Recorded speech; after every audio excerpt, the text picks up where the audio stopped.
Welcome to today's edition of the show podcast. The CBJ chants from an estimated 4,500 fans echoed around Nationwide Arena a split second after the puck fell to the ice. Many of them not having attended game in more than a year, the fans at the first game with up to 25% capacity allowed watched from their blue seats what they had seen for most of the season. With turnovers in the neutral zone and difficulty getting out of their own zone and up the ice at times, the Blue Jackets 10-12-5, 25 points. Still found a number of scoring chances that weren't converted in a 4-2 loss against the Florida Panthers 16-5-4, 36 points.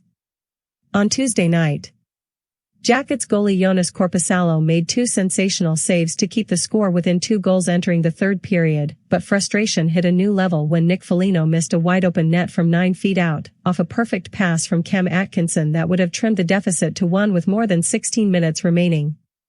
Still, the Jackets created their chance to scratch out a point in the waning moments.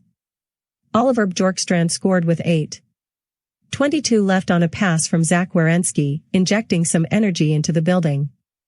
Panthers defenseman Aaron Ekblad was called for a holding penalty with 3:01 remaining, and coach John Tortorella decided to pull Korpisalo for a 6-on-4 advantage. Patrik Laine ripped a couple slapshots from his desired spot on the left faceoff dot, but former Jackets goalie Sergei Bobrovsky held firm until Carter Verhaeghe finished an empty netter. The Jackets weren't consistent on either end of the ice, but the opportunities were there for what would have been a huge win against one of the top teams in the Central Division. The Panthers smothered the Jackets early. It wasn't until a second penalty in the first 8 minutes of the game was the wake-up call the Jackets needed before things turned from bad to downright tragic. In the first rush of the game, Zach Werenski was forced to clear the puck off the goal line after it got behind Korpisalo. The Jackets were caught flat-footed again at 4:58 in the first period when Panthers forward Juho Lammikko picked up the puck in the neutral zone and flew by Gabriel Carlsson as he crossed the blue line. Lammikkos' backhand attempt was rather weak, but it snuck past Korpisalo between the pads to give the Panthers a 1-0 lead. The goal quickly erased what was the first of 2 outstanding stick saves by Korpisalo.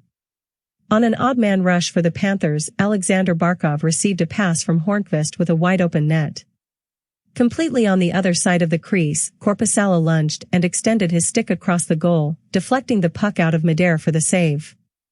Down 2-1 with 8:50 remaining in the second period, Korpisalo made almost the same exact save on Gustav Forsling, deflecting the puck almost on top of the goal line and kept it out of the net.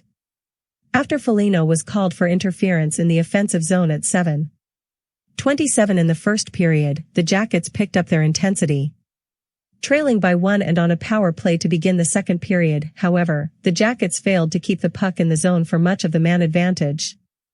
The Panthers took advantage of their power play off an Ekblad slap shot that deflected off Hornqvist and passed Korpisalo for a 2-0 lead. Exactly 3 minutes later, defenseman Michael Del Zotto thread a puck through the legs of Bobrovsky to cut the deficit in half.